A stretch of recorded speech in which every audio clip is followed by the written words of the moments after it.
Mesdames, Mesdemoiselles et Messieurs, recevez nos salutations amicales. Vous avez raison de vous installer confortablement pour suivre sans faute votre émission préférée. L'émission qui vous permet de déjouer les pièges de la langue française pour mieux réussir à l'école ou à l'université. Nous n'avons pas encore tout dit des verbes pronominaux, raison pour laquelle votre émission de ce jour va s'appesantir sur la valeur de ces verbes, valeur résultant de leur sens.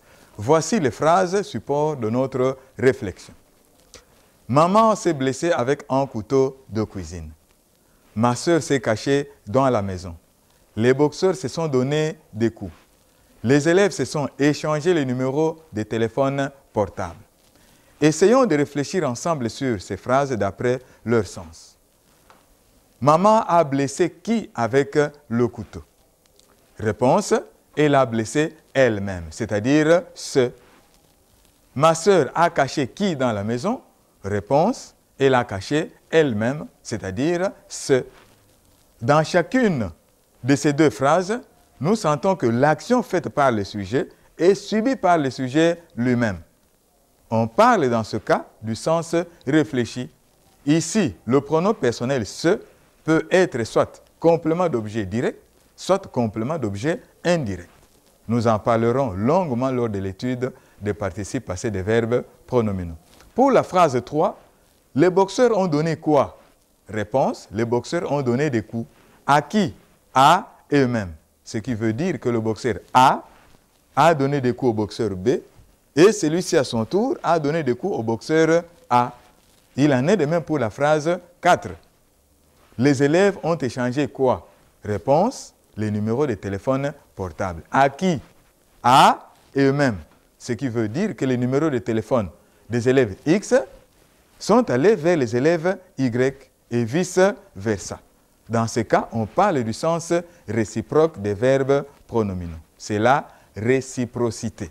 Que faut-il retenir pour l'émission d'aujourd'hui, chers téléspectateurs?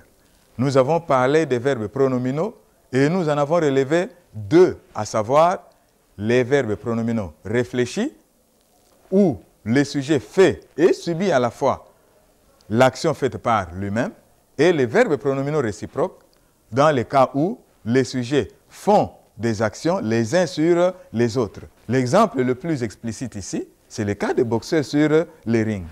La classification de ces valeurs nous permettra d'amorcer sans difficulté l'étude des participes passés. Nous nous arrêtons ici pour aujourd'hui avec l'espoir que vous avez bien compris. Trouvez à votre tour les valeurs des verbes pronominaux des phrases suivantes. Les parents se sont réjouis de nos résultats. Les enfants se sont jetés des pierres. Les délinquants se sont nuits en fumant du chanvre. Les élèves intelligents se lèvent très tôt pour aller à l'école. Quand les meilleurs athlètes se rencontrent, ils se saluent. Amis de l'émission Sans Faute, nous restons convaincus que ces exercices vous aideront à assimiler les valeurs des verbes pronominaux appris jusque-là. Restez branchés sur TFK. Quant à nous, nous vous donnons rendez-vous prochainement, toujours pour cette émission où il sera encore, mais pour la dernière fois question, des valeurs des verbes pronominaux. Merci de nous avoir suivis et au revoir.